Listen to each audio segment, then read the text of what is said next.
আচ্ছা, তোদের এই সেমিস্টার 4-এ আমরা তাহলে নাইট্রোজেন কম্পাউন্ড পড়ছিলাম। তো এই নাইট্রোজেন কম্পাউন্ডে গত ক্লাস পর্যন্ত আমরা ডাইজোনিয়াম সল্ট পড়েছি। আজকে আমরা পড়ব নাইট্রো গ্রুপের কিছু রিঅ্যাকশন এবং কিভাবে নাইট্রো বিয়ারিং কম্পাউন্ডস তৈরি করা যায় সে সম্বন্ধেও আমরা অল্প বিস্তর একটু স্টাডি করব। তাহলে আমরা কি পড়ব না নাইট্রো কম্পাউন্ড। এখন এই নাইট্রো কম্পাউন্ডকে অবভিয়াসলি দুটো ভাগে ভাগ করা যাবে। একটাকে বলবো আমরা অ্যালিফেটিক নাইট্রো, অন্য একটাকে বলবো অ্যারোমেটিক নাইট্রো। এখন আমরা এই যখনই নাইট্রো কম্পাউন্ডের প্রিপারেশনের কথাতে আসবো তখন মেইনলি আমরা আজকে অ্যালিফেটিক নাইট্রোটার উপরে এমফাসাইজটা কিন্তু করছি। আচ্ছা, তাহলে সিনথেসিস কার না নাইট্রো কম্পাউন্ডের সিনথেসিস। এখন এই নাইট্রো কম্পাউন্ডের সিনথেসিসের প্রথম যে মেথডটা আমরা পড়ব যে স্যাচুরেটেড হাইড্রোকার্বনের উপরে নাইট্রিক অ্যাসিড দিয়ে হিট করে রিঅ্যাকশন করে এরকমই RNO2 মানে নাইট্রো কম্পাউন্ড তৈরি করা যায়। স্যাচুরেটেড হাইড্রোকার্বনকে নাইট্রিক অ্যাসিড দিয়ে হিট করে নাইট্রো কম্পাউন্ড তৈরি করতে পারি। রিঅ্যাকশনের মেকানিজম কি হবে না, এটা একটা ফ্রি রেডিক্যাল রিঅ্যাকশনের মেকানিজম হয়। নাইট্রিক অ্যাসিডকে আমরা এইভাবে লিখতে পারি HONO2। এ কি করে না এই বন্ডের হোমোলাইটিক এ হয় ক্লিভেজ হয় OH dot plus NO2 dot. এই NO2 হাইড্রোকার্বন থেকে H ডট কে খেয়ে নেয়, R ডট প্লাস HNO2 এইটা প্রথমে তৈরি হয়। এবারে R dot plus NO2 dot মিলিয়ে তৈরি করে RNO2। এইটা একটা ফাইনালি HNO2 প্লাস HNO3 এরা মিলিয়ে তৈরি করে NO2 ডট, 2 মোল NO2 ডট আর 1 মোল জল। তাহলে এইটা মানে এই স্টেপটাকে বলবো আমরা ইনিশিয়েশন। এইটাকে বলবো আমরা প্রোপাগেশন, এইটাকে বলবো আমরা টার্মিনেশন। যেমন সমস্ত ফ্রি রেডিক্যাল যেত রিঅ্যাকশনে হয়। তাহলে আমরা এইটা বুঝতে পারলাম যে এইভাবে ফ্রি রেডিক্যালে রিঅ্যাকশনটা হয়। এবারে ইন্টারেস্টিং কয়টা জিনিস দেখ, যদি সিম্পল এরকম ইথিলিন হয় CH3 একে যদি আমরা নাইট্রিক অ্যাসিড দিয়ে হিটিং করি তাহলে কি পাবো CH3CH2NO2।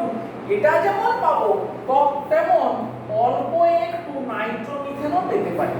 মানে এই বন্ডটা CC ক্লিভেজ হতে পারে, CH ক্লিভ করলে এটা পাবো, CC ক্লিভ করলে এইটা পাবো। এইটা একটা।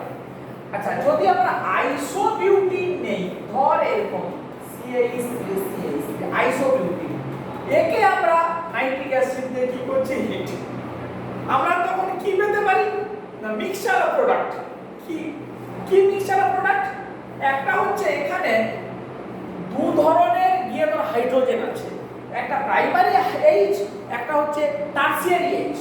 তাহলে প্রাইমারি H থেকে যদি বেরিয়ে যায় তাহলে এই নাইট্রো কম্পাউন্ডটা পেতে পারি, প্লাস টারসিয়ারি যদি CH বন্ডটা গিয়ে তোর ভাঙে তখন এই নাইট্রো কম্পাউন্ডটা পেতে পারি, প্লাস যদি কার্বন কার্বন বন্ড ভাঙে তখন এইটাও পেতে পারি, এই নাইট্রো কম্পাউন্ডও পেতে পারি। So we can obtain this type of mixture. কোনটার কে প্রিডমিনেন্ট সেটা রিঅ্যাকশন টু রিঅ্যাকশন ভ্যারি করতে পারে, রিঅ্যাকশন টু রিঅ্যাকশন চেঞ্জ করতে পারে। আচ্ছা, আমরা যদি টলুইন নেই PH CH3 নাইট্রাইট সরি যেহেতু নাইট্রিক অ্যাসিড হিট, তাহলে এখানে কিছু করার নেই, একটাই প্রোডাক্ট এই PHCH2 NO2। আমরা যদি সাইক্লোহেক্সেন নিই তখন যদি নাইট্রিক অ্যাসিড দিয়ে করে হিট তখন ওই একটাই প্রোডাক্ট এই NO2 এই রকম। আচ্ছা, এইখানে একটা স্টার মার্ক দিয়ে খুব একটা ইন্টারেস্টিং অর্গানিকের একটা ট্রান্সফরমেশন আবার একটু স্মরণ করিয়ে দিই যে মনে কর আমরা সাইক্লোহেক্সানোন তার উপরে হাইড্রক্সিল অ্যামিন দিলে আমরা অক্সিন পেতে পারি NOH। এই অক্সিনটা টটোমারাইজ করলে নাইট্রোসো হতে পারে NO। এই নাইট্রোসোকে অক্সিডেশন করলে আমরা নাইট্রো পেতে পারি, বা এই নাইট্রোসোকে রিডিউসড করলে আমরা অ্যামিন পেতে পারি। So this are some interesting method to prepare cyclohexylamine or nitrocyclohexane cyclohexanone থেকে ভায়া অক্সিন করে। এটা একটা ইন্টারেস্টিং অর্গানিকের ট্রান্সফরমেশনের কথা আমরা বলছি। তাহলে আমরা পড়লাম নাইট্রো কম্পাউন্ড কিভাবে অ্যালকেন থেকে অ্যালকেনকে নাইট্রিক অ্যাসিড দিয়ে হিট করে ফ্রি রেডিক্যাল মেকানিজমে কিভাবে আমরা নাইট্রো অ্যালকেন তৈরি করতে পারি সেইটা আমরা এখন স্টাডি করলাম। এইটা একটা মেথড। সেকেন্ড মেথড আমরা সেমিস্টার 2 তে সাবস্টিটিউশন রিঅ্যাকশনের সময় পড়ে এসেছি। অ্যালকিল হ্যালাইডকে সিলভার নাইট্রাইট বা সোডিয়াম নাইট্রাইট NaNO2 দিয়ে ট্রিট করে আমরা কিন্তু RNO2 পেতে পারি, এর সঙ্গে মিক্সচার RONO পেতে পারি, আর সোডিয়াম নাইট্রাইট দিয়ে ট্রিট করলে RNO। এরকম একটা রিঅ্যাকশন আমরা পড়েছিলাম। সেখানে কি পড়া হয়েছিল? HSAB principle, hard soft acid base. NO2 এই ডবল বন্ড O মাইনাস এই লোন পেয়ার আছে, এটাও একটা নিউক্লিওফিলিক সেন্টার, এটাও একটা নিউক্লিওফিলিক সেন্টার। অ্যাম্বিডেন্ট নিউক্লিওফাইল, অক্সিজেনটা মোর ইলেকট্রোনেগেটিভ বলে ছিল হার্ড সেন্টার, নাইট্রোজেনটা ছিল রিলেটিভলি সফট সেন্টার।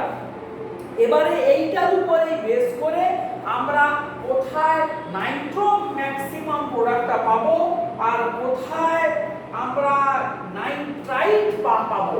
তাহলে এইটা হচ্ছে নাইট্রো অ্যালকেন আর এটা হচ্ছে নাইট্রাইট। কোথায় কোনটা প্রিডমিনেন্ট হবে সেইটা ডিপেন্ড করবে এইটার ক্যারেক্টার কি তার উপরে কিন্তু ডিপেন্ড করবে। আচ্ছা, তো আমরা যদি একটা এক্সাম্পল নেই পার্টিকুলার আমাদের বুঝতে কি মানে সুবিধাটা কিরকম দেখ। ধর আমরা একটা পার্টিকুলার প্রবলেম তুলে দিচ্ছি, এরকম একটা alkyl bromide silver AgNO silver nitrate দিয়ে ট্রিট করছি, করলে কি পাবো? এই NO2 প্লাস কি পাচ্ছি? ONO এটা পাচ্ছি। এরকমই 1 2 3 4 1 2 3 4 এরকমই দুটো কম্পাউন্ড পাচ্ছি। এইটা পাচ্ছি 70%, এটা পাচ্ছি অনলি 15%। Experimental fact. আমরা হোয়ারএজ যদি আইসোপ্রোপাইল ব্রোমাইড দেই সেম কন্ডিশনে, তখন দেখ এই নাইট্রো প্লাস নাইট্রাইট এদের পার্সেন্টেজটা দেখ, এটা 20%, এটা 30%। যদি টারসিয়ারি বিউটাইল ক্লোরাইড দিই, সেখানে যদি সিলভার নাইট্রেট দেই, তাহলে এই NO2 প্লাস কি না এই ONO এইটা পাবো 60%, এটা অনলি ট্রেস অ্যামাউন্ট, মানে খুবই কম ট্রেস অ্যামাউন্ট। এইটাকে আমাকে যদি এক্সপ্লেন করতে বলে যে এই পার্সেন্টেজগুলো এরকমই কেন হচ্ছে, তখন আমি কি বলবো? না সিলভার নাইট্রেট দিলে আমরা এরকম জিনিসটা প্রায় পড়েছি, Rx এর সাথে Ag+ দিলে R+ আর AgX এর প্রেসিপিটেট করে। এখন এই রিঅ্যাকশনটা কতটা ফিজিবল হবে সেইটা ডিপেন্ড করে R+টা কতটা বেশি স্টেবল। R+ যত বেশি স্টেবল হবে এই রিঅ্যাকশনটা তত ফাস্টার হবে, আর যত R+ তৈরি হবে তার মানে আর এর মাথায় তত বেশি করে কি তৈরি হচ্ছে না কার্বোক্যাটায়ন তৈরি হচ্ছে। তাহলে এখন দেখ এই রিঅ্যাকশনটাতে নিউক্লিওফাইল অ্যাটাক করার কতগুলো জায়গা হতে পারে। দেখ যদি Rx এর উপরে অ্যাটাক করে এটা ডেল মাইনাস এটা ডেল প্লাস, এটা একটা স্টেপ। আর dot dot x dot dot Ag এটা ডেল প্লাস এটা ডেল প্লাস এরকমই হতে পারে, বা পুরোপুরি কার্বোক্যাটায়নটা তৈরি হয়ে গেছে তার উপরে, মানে শুধু রিঅ্যাকট্যান্ট, এটা মনে কর এটা মনে কর ট্রানজিশন স্টেট, এইটা মনে কর কার্বোক্যাটায়নটা আমার হচ্ছে গিয়ে প্রোডাক্ট। এখন যত এখান থেকে এদিকে আমরা আসছি তত আর সেন্টারটা মোর হার্ডার হচ্ছে, মোর হার্ড। এখানে এই আর এর মাথায় এরকম করলে বলবো ডেল ডেল ডেল প্লাস, মানে খুব কম পরিমাণে প্লাস চার্জ। যখন সিলভার কোঅর্ডিনেট করে এই বন্ডটা পার্সিয়ালি ব্রেক করছে তখন একটু বেশি পরিমাণে পজিটিভ চার্জ। যখন পুরোটা বেরিয়ে গিয়ে মানে পুরো কার্বোক্যাটায়ন তৈরি হলো তখন প্রচুর পরিমাণে প্লাস চার্জ। তাহলে রিলেটিভলি আমি বলতে পারি আর গ্রুপটার হার্ডনেস এখান থেকে এখানে পরপর বাড়ছে। তাহলে হার্ডনেস যত বাড়বে তত পসিবল কি হবে, এমবিডেন্ট নিউক্লিওফাইলের হার্ড সেন্টার দিয়ে অ্যাটাক করার পসিবিলিটি তো আমার তত বাড়বে। সেমিস্টার 2 তে আমরা পড়ে এসেছি। ফলে নাইট্রাইটের পার্সেন্টেজ তত আমার বেশি হবে। এবারে চিন্তা কর যে এই কম্পাউন্ড থেকে ব্রোমিন বেরোলে প্রাইমারি কার্বোক্যাটায়ন তৈরি হবে, এই কম্পাউন্ড থেকে ব্রোমিন বেরোলে সেকেন্ডারি কার্বোক্যাটায়ন তৈরি হবে, এখান থেকে বেরোলে টারসিয়ারি কার্বোক্যাটায়ন তৈরি হবে।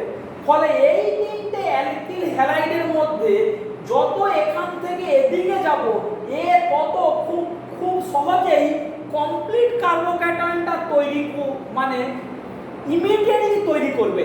ফলে এর উপরে হার্ড নিউক্লিওফাইল অক্সিজেন দিয়ে অ্যাটাকটা ম্যাক্সিমাম হবে। So nitrite will be the exclusive product. আর এই সেকেন্ডারিটা মোটামুটি ফেয়ারলি স্টেবল, ফলে এটা এতটা তৈরি হবে না। ফলে এটার উপরে এই হার্ড অক্সিজেনও অ্যাটাক করবে, সব নাইট্রোজেনও অ্যাটাক করবে। ফলে মোটামুটি 20-30% মানে ইকুয়াল মিক্সচার। আর এটা প্রাইমারি, এখানে কার্বোক্যাটায়ন তৈরি হতে চাইবেই না। ফলে এই রিঅ্যাকট্যান্টের উপরেই ম্যাক্সিমাম অ্যাটাক করবে, মানে এই সাবস্ট্রেটের উপরে। ফলে সব সেন্টার দিয়ে ম্যাক্সিমাম অ্যাটাকটা হবে। ফলে 70% মেজর প্রোডাক্টটা হচ্ছে আমার নাইট্রো অ্যালকেন। তাহলে এটা খুবই সহজ জিনিস। আশা করছি এবারে ক্লিয়ার হয়ে গেছে যে এই একটা ইন্টারেস্টিং রিঅ্যাকশন। এই এক্সাম্পলটা নরম্যান কক্সনে দেওয়া আছে, খুব সুন্দর করে নিশ্চয়ই তোদের বুঝতে পারা উচিত যে সফট হার্ড অ্যাসিড বেস এবং কার্বোক্যাটায়নের স্টেবিলিটির উপরে ডিপেন্ড করবে কোথায় নাইট্রো অ্যালকেন মেজর প্রোডাক্ট হবে, কোথায় নাইট্রাইট মেজর প্রোডাক্ট হবে, কোথায় নাইট্রাইট আর কোথায় নাইট্রো অ্যালকেন মেজর প্রোডাক্ট হবে। সেইটা আশা করছি তোরা বুঝতে পারছিস। আর সেমিস্টার 2 তে আমরা কি পড়েছিলাম না, পার্টিকুলার একটা অ্যালকিল হ্যালাইড, সেখানে সোডিয়াম নাইট্রাইট যদি আমরা দেই তখন মেজর প্রোডাক্টটা হবে কে না নাইট্রো অ্যালকেন। নাইট্রো অ্যালকেন হবে মেজর প্রোডাক্ট, মানে RNO2, মানে এটা ফিক্সড, সাবস্ট্রেটটা ফিক্সড। আর সিলভার নাইট্রেট দিলে মেজর প্রোডাক্টটা হবে RONO। তখন কি এক্সপ্লেন করেছিলাম না সিলভার দিলে x কে টেনে নেবে R প্লাস তৈরি হবে R প্লাসের উপরে ONO অ্যাটাক করবে ফলে নাইট্রাইটটাই মেজর প্রোডাক্ট আর সোডিয়াম নাইট্রাইট দিলে মানে সোডিয়াম কখনোই x কে টেনে বের করতে পারবে না ফলে সাবস্ট্রেটের উপরে রিঅ্যাকশন হবে এই R ডেল্টা প্লাস যে কিনা শর্ট সেন্টার ফলে নাইট্রোজেন সব নিউক্লিওফাইল দিয়ে রিঅ্যাকশন করলে নাইট্রো অ্যালকেনটাই মেজর প্রোডাক্ট হবে আমরা এইটা কোথায় পড়েছিলাম না সেমিস্টারে আমরা পড়েছিলাম তাহলে এইটা মোটামুটি কিনা আমরা একটা পড়ে ফেললাম কিসের কথা না অ্যালিফেটিক নাইট্রো কম্পাউন্ড কি করে তৈরি করা যায় আমরা বললাম এখানে একটা স্পেশাল এক্সেপশনাল কেস দেখ পরীক্ষাতে খুব দেয় নাইট্রোমিথেন CH3NO2 এই মলিকিউলটাকে কিভাবে আমরা তৈরি করতে পারি একটা স্পেশাল কেস একদম মুখস্থ যেন থাকে অ্যাসিটিক অ্যাসিড রেড ফসফরাস আর Cl2 আমরা জানি কি রিঅ্যাকশন HBZ রিঅ্যাকশন মানে যখনই এই কথাটা এলো তখনই থার্ড সেমিস্টারের খাতা খুলে পুরো HBZ এই রিঅ্যাকশনটা আবার রিক্যাপিচুলেট করে নিবি এখন এটাই তোদের যে মানে পড়াশোনা করার স্টাইল হওয়া উচিত সমস্ত 1 নম্বর থেকে 4th সেমিস্টার সবই আবার রিপিট করতে হবে তাহলে কি পাবো CH2Cl CO2H আলফা ক্লোরো এইটা এবারে এখানে সোডিয়াম কার্বনেট আর সোডিয়াম নাইট্রাইট Na কি হবে সোডিয়াম কার্বনেট দিলে অ্যাসিডটাকে নিউট্রালাইজ করবে সোডিয়াম নাইট্রাইট দিলে ও কি করবে এখানে নিউক্লিওফাইল অ্যাটাক করে এইটা তৈরি করবে এই মলিকিউলটা আমার তৈরি হবে যে এই মলিকিউলটা তৈরি হলো একে যদি ডিস্টিলড করা হয় ডিস্টিলড মানে হিট প্রচুর কি করা হচ্ছে হিট করা হচ্ছে ডিস্টিলড করার উদ্দেশ্য কি ছিল যে এই মলিকিউলটাকে রিঅ্যাকশন মিডিয়াম থেকে পাতন করে অন্য জায়গাতে নিয়ে চলে যাওয়া কিন্তু ডিস্টিল করতে গেলে যে মলিকিউলটা ডিস্টিলড হয় দ্যাট ইজ বেসিক্যালি নাইট্রোমিথেন যেটা কি হয় ডিস্টিলড হয় তার মানে এই মলিকিউলটা ওই ডিস্টিলেশন কন্ডিশনে ইজিলি কি করে ডিকার্বক্সিলেট করে তার কি কারণ ডিকার্বক্সিলেশন করলে করেসপন্ডিং এই নেগেটিভ চার্জটা হয় তৈরি which is highly stable by the resonance of the nitro group A solvent থেকে একটা প্রোটনকে খেয়ে নেয় নিয়ে নাইট্রোমিথেনটা তৈরি করে এই তাহলে এটা একটা খুব ইম্পর্টেন্ট এখানে একটু স্মরণ করিয়ে দিই এইটার উপরে যখনই আমরা সোডিয়াম কার্বনেট আর সোডিয়াম নাইট্রাইট দিই তখন এরকমই দুটো মলিকিউল তৈরি হয় এই একটা হচ্ছে COONA এইটা নাইট্রো আর এখানেও এই নাইট্রাইটও অল্প একটু হয় তৈরি এই দুটো মিক্সচারকে যেই আমরা ডিস্টিলড যে মানে করব নাইট্রোটা ডিস্টিলড কাম ডিকার্বক্সিলেশন হয়ে নাইট্রোমিথেন তৈরি করবে আর এইটা রেসিডিউ হিসাবে থেকে যাবে খাতাতে লিখে লিখে কিন্তু রাখবি সবের কিন্তু নোট পাঠাতে পারবো না স্টাডি ম্যাটেরিয়াল ভিডিও দেখে নিজেদের খাতায় কিন্তু এগুলো টুকে টুকে রাখতে হবে মোদ্দা কথা খুব ক্লিয়ারলি কিন্তু বলে দিচ্ছি তাহলে এইটা গেল গিয়ে নাইট্রোমিথেনের সিনথেসিস খুব ইম্পর্টেন্ট কিন্তু আবার বলছি প্রায় দেয় এক্সামে ডিফারেন্ট জায়গাতে দেয় বেশ তাহলে এইটা গেল এবারে আমরা কিছু ছোটখাটো রিঅ্যাকশনসের একটু আসি যে আমার এই নাইট্রো কম্পাউন্ডের কিছু শর্ট কেমিক্যাল রিঅ্যাকশন খুব ইজি নাইট্রোকে লিথিয়াম অ্যালুমিনিয়াম হাইড্রাইড দিয়ে রিডিউসড করলে প্রাইমারি অ্যামিন পাওয়া যায় বা একে যদি জিঙ্ক অ্যামালগাম HCl দিয়ে রিডিউস করি তখনও প্রাইমারি অ্যামিন পাওয়া যায়, কিন্তু জিঙ্ক আর অ্যামোনিয়াম ক্লোরাইড নিউট্রাল কন্ডিশনে করলে হাইড্রক্সিল অ্যামিন তৈরি হয় আর NH OH। আমরা যেটা আগেও এটা পড়েছি কোথায় না, তো অ্যারোমেটিক নাইট্রোর ক্ষেত্রে আমরা এই জিনিসগুলো শিখেছি। এইটা one kind of reaction how to reduce. আচ্ছা, এবারে দেখ RCH2NO2 এটা 1 ডিগ্রি নাইট্রো কম্পাউন্ড। একে যদি মিনারেল অ্যাসিড দিয়ে হাইড্রোলিসিস করা হয়, আবার বলছি 1 ডিগ্রি নাইট্রোকে মিনারেল অ্যাসিড দিয়ে হাইড্রোলিসিস করলে কার্বক্সিলিক অ্যাসিড পাওয়া যায়। যদি এটা 2 ডিগ্রি নাইট্রো হয়, এরকমই 2 ডিগ্রি নাইট্রোকে মিনারেল অ্যাসিড দিয়ে হাইড্রোলিসিস করলে এরকমই কিটোন তৈরি হয়। আর যদি 3 ডিগ্রি নাইট্রো হয়, তাকে মিনারেল অ্যাসিড দিয়ে হাইড্রোলিসিস করলে কোনো রিঅ্যাকশন হয় না। তাহলে এই ডিফারেন্সটা মাথাতে রাখতে হবে, খুব ইম্পর্টেন্ট। নাইট্রো কম্পাউন্ডের আমরা কি দেখছি না, কিছু ছোটখাটো কেমিক্যাল রিঅ্যাকশন সম্বন্ধে আমরা একটু আইডিয়া করে দিচ্ছি। বেশ, এইটা একটা পার্ট গেল। তাহলে কি বললাম না, নাইট্রো রিডাকশন এবং মিনারেল অ্যাসিড কন্ডিশনে হাইড্রোলিসিস। বেশ, এবারে দেখ আমরা এই যে নাইট্রোমিথেনের কথা বললাম, নাইট্রো গ্রুপ একটা strong electron withdrawing group, strong electron withdrawing group. Nitro bearing কম্পাউন্ডের একটা ইয়েলো কালার হয়, নাইট্রো বিয়ারিং কম্পাউন্ডের একটা ইয়েলো টাইপের কালার থাকে। একে যদি NaOH দিয়ে ট্রিট করা হয়, খুব সহজেই এরকম করে একটা কার্ব অ্যানায়ন হয়ে যায় তৈরি। তার কি কারণ, এটাকে আমরা যদি এটা অ্যাসিড বেস রিঅ্যাকশন বলি, তাহলে এর এটা কনজুগেট বেস।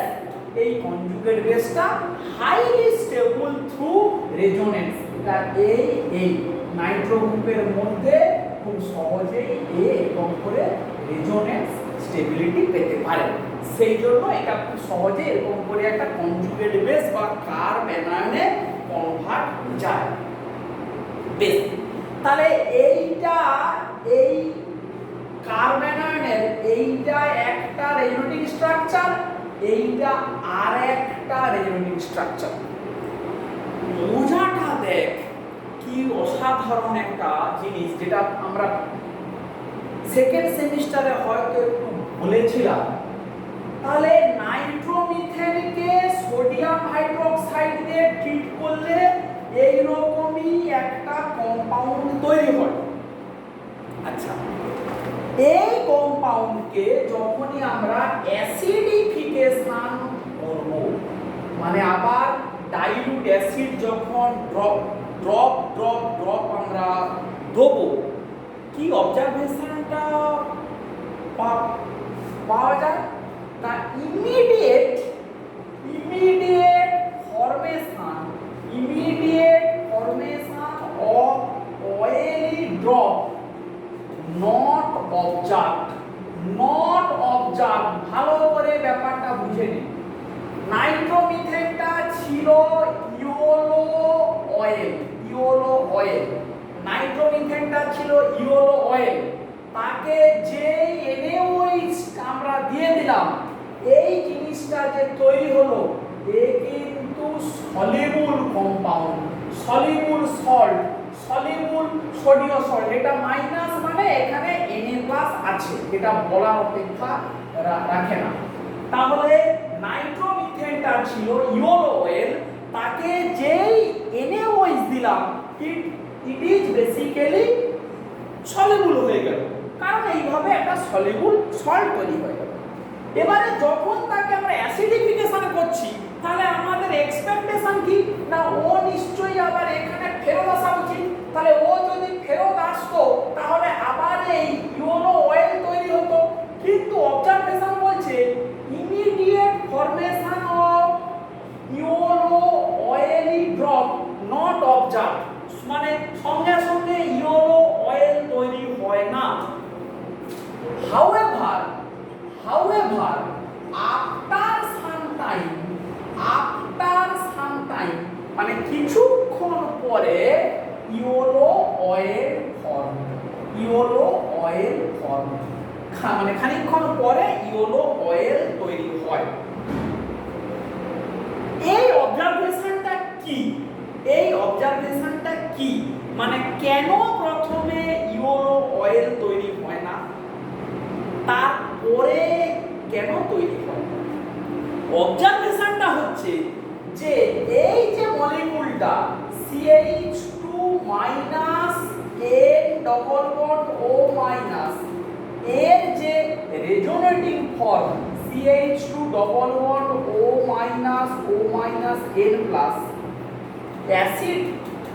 অ্যাসিড যেই দেওয়া হয় অ্যাকচুয়ালি এইটা প্রোটনেটেড হয় CH2 double bond N plus OH O minus. এই মলিকিউলটা তৈরি হয় যে কিনা তখনও সলিউবল, এরপরে টটোমারাইজ করে CH3N double bond O minus N plus তৈরি হয়। এটাই হচ্ছে ইয়েলো অয়েল। তাহলে এটাকে বলবো নাইট্রো ফর্ম, এটাকে বলবো অ্যাসিড ফর্ম। আমরা নাইট্রো অ্যাসিড টটোমারাইজেশন আমরা পড়েছি। তাহলে নাইট্রো ফর্ম এটা হচ্ছে অ্যাসিড ফর্ম। তাহলে কি হলো না, নাইট্রোমিথেনকে অ্যালকালি দিলে প্রথমে এইটা তৈরি হলো সলিউবল সল্ট, যাকে অ্যাসিডিফিকেশন করলে প্রথমে এই অক্সিজেন মাইনাসটা প্রোটনেটেড হয়ে এই সলিউবল অ্যাসিড ফর্ম তৈরি করে, যে কিনা পরবর্তীকালে টটোমার হয়ে এই ইনসলিউবল ইয়েলো নাইট্রো কম্পাউন্ডটা তৈরি করে। এই টোটালটার একটা এনার্জি প্রোফাইল ডায়াগ্রাম হয়।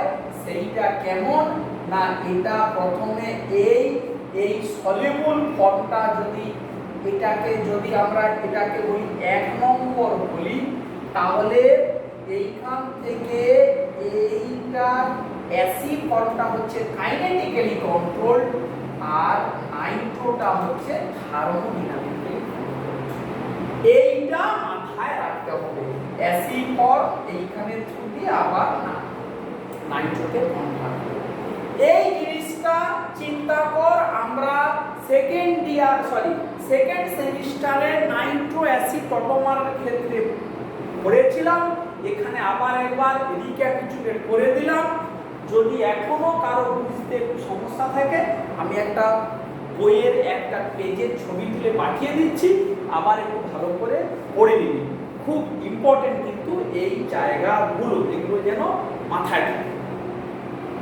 বেশ, তাহলে আমরা এই জিনিসটা পড়ছি যে আমরা নাইট্রো কম্পাউন্ডের বিভিন্ন রিঅ্যাকশন এবং প্রপার্টি পড়ছি।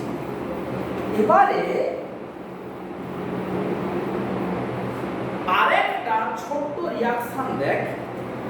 সেই রিঅ্যাকশনটা হচ্ছে এরকম যে আমাদের এই যে সেকেন্ডারি নাইট্রো, এই এবং একে সালফিউরিক অ্যাসিড দিয়েও যদি আমরা হাইড্রোলিসিস করি, এও বেসিক্যালি কি হয় প্রথমে না, এরকম করে এটা টটোমারাইজ হয়। মানে এইটা কি স্ট্রাকচার CH আর N double bond O minus N plus, এটা এই খুলে যায়, এই ডবল বন্ড N OH বা O মাইনাস N প্লাস।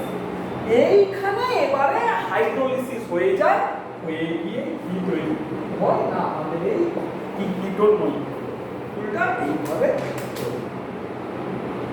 তাহলে এইটাই হচ্ছে গিয়ে আমাদের নাইট্রো কম্পাউন্ডের কিছু কেমিক্যাল রিঅ্যাকশনের কথা আমরা বললাম।